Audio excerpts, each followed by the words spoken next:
Yes guys, welcome back to another video. Welcome to the George Benson Football channel. I wish I was here to bring you good news. I uploaded like a bit of a bitter video earlier today talking about Lukaku, talking about that interview announcing him back at Inter Milan.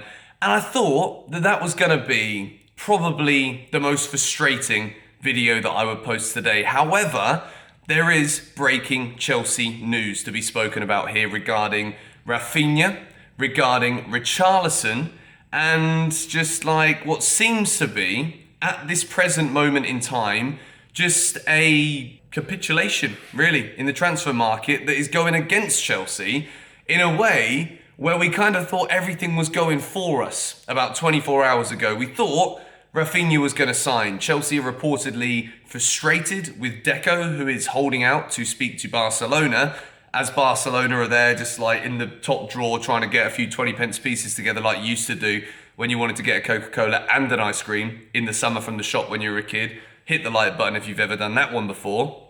But yeah, it looks as though Rafinha is holding out to see if Barcelona can cough up the money that Leeds United would most likely accept. Leeds don't really care where Rafinha goes. They just want to get the fee that they want for the player. And then Rafinha has evidently wanted Barcelona. Not only that, but Richarlison has agreed personal terms with Spurs, and Everton were happy with the fee. It is somewhere within a region of like 73 million euros total, including add-ons. And Chelsea reportedly were coming in with like a little last minute Willian-esque. We've seen this with a Brazilian before, haven't we? And we failed. So when you put these two stories together, Chelsea today was supposed to be speaking with Deco. They've obviously accepted the bid. Leeds United, Chelsea and Leeds are happy. It is up to Rafinha as to what he then goes and does. At the moment, Chelsea are not so happy with Deco. We don't know how that conversation is going. It might be happening right this second, but it makes you wonder if Chelsea decide to go in for Richarlison at the very last minute, then surely they wouldn't be doing this unless they knew that Rafinha was probably not going to sign.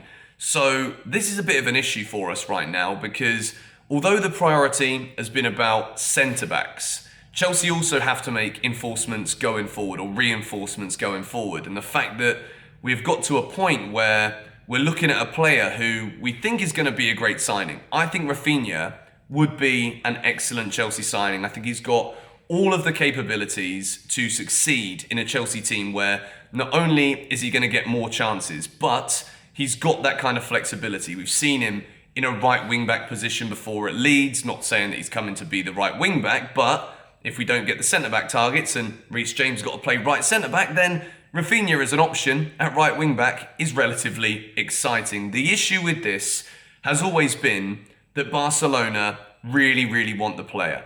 There is so many different ways we can look at the Barcelona situation. I, for one, have a strong bias against Barcelona. Ever since that semi-final, I've never been able to let that one go. I've said it before, it was more painful seeing Iniesta score that goal and then the disgrace that was the multiple penalties that were not given by Ovrebo that day. That is the hardest Chelsea game I've ever had to take. So since that moment, I've had a vendetta against Barcelona. Now, I don't have a vendetta against Barcelona in this solo instance of Rafinha, Brazilian, wants to be in Spain, wants to be in Barcelona, whichever, no matter what I think about them, are a massive club. But the fact that he wants to go there, the fact that Chelsea have agreed personal terms with, not personal terms, they've agreed the terms of the finances behind the deal with Leeds, and we've offered him a contract that is significantly higher than what he was getting at Leeds United, to be on over 100 grand a week. Rafinha is waiting, stalling, because he is desperate for that Barcelona move, which I totally understand. And it's kind of odd as a Chelsea fan, having thought that when we hijacked the Arsenal bid with Barcelona's financial situation, this Rafinha deal, the biggest issue that Chelsea were going to have is the timing. It's one of those where I'm pretty sure if it takes too long, Deco is going to end up accepting the Chelsea personal term offer for Rafinha on Rafinha's behalf, because Rafinha is probably happy with the contract offer that Chelsea have given him. But because Barcelona will probably also offer him the same contract, if not maybe even a little bit better. But it's all about the funds. With Barcelona, time is absolutely key for them right now. They've got the Frenkie de Jong to Manchester United potential sale, which if that were to go through, then Barcelona would immediately have the funds. You've also got the drama surrounding Neymar. And how this impacts Chelsea is that they want their man Rafinha. Chelsea want Rafinha. It is so close to being done. It's just about Rafinha ticking the box and basically saying yes to Chelsea Football Club. Whereas PSG, they don't have Neymar in their kit launch for the new season. Neymar is also potentially going to be offered out on loan. This is the drama that comes with Neymar. If PSG don't want him, he's not going to be there given 100%. So even if Paris Saint-Germain have to accept a loan offer for Neymar, then it looks as though they are interested in doing that. Barcelona, they want Rafinha.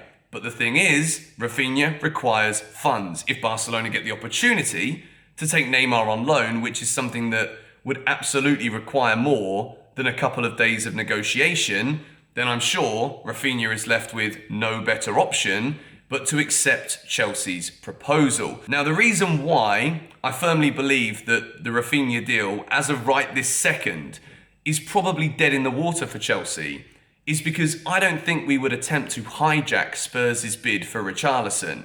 We weren't pretty convinced within the club that Rafinha was going to sign for Barcelona. All of the behind closed doors conversations we get to hear from the journalists, it's been reported by Fabrizio Romano that Chelsea were looking to hijack the Richarlison deal.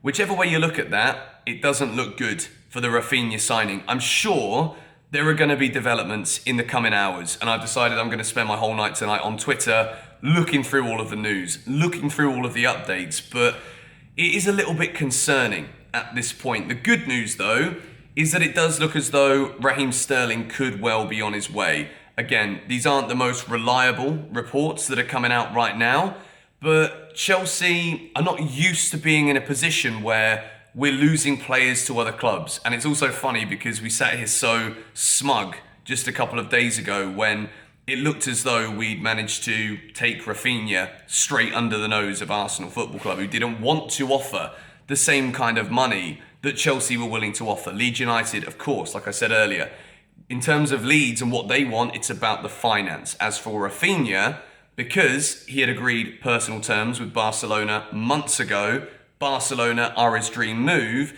At this point, as a Chelsea fan, as much as it's still exciting if this Rafinha deal goes through, you've also got to look at it and think, well, you know, with all of this stalling, with Chelsea looking to get Richarlison and losing out at the hands of Spurs, not only is it a little bit scary what Antonio Conte is building at Tottenham, I'm not going to hide this one in any longer. Yet another brilliant, astute signing for Antonio Conte, and Richarlison is his kind of player. Someone who's going to give heart, someone who's going to give passion. And I'm concerned about what they're building at Tottenham. If with this business from Chelsea of like jumping in last minute, and if we do lose Rafinha to Barcelona, it's another week gone where we get excited, we start to think like things are moving. Todd Boehly is really trying here. And this is the other thing to think about. It's not necessarily about whether or not Chelsea are offering the right money. It's about individual players want certain things. And at the same time, teams like Spurs are seriously working, and people like Richarlison are buying straight in to what looks like a really, really strong project. We've got to keep an eye on the Raheem Sterling deal. I think this one is a good one.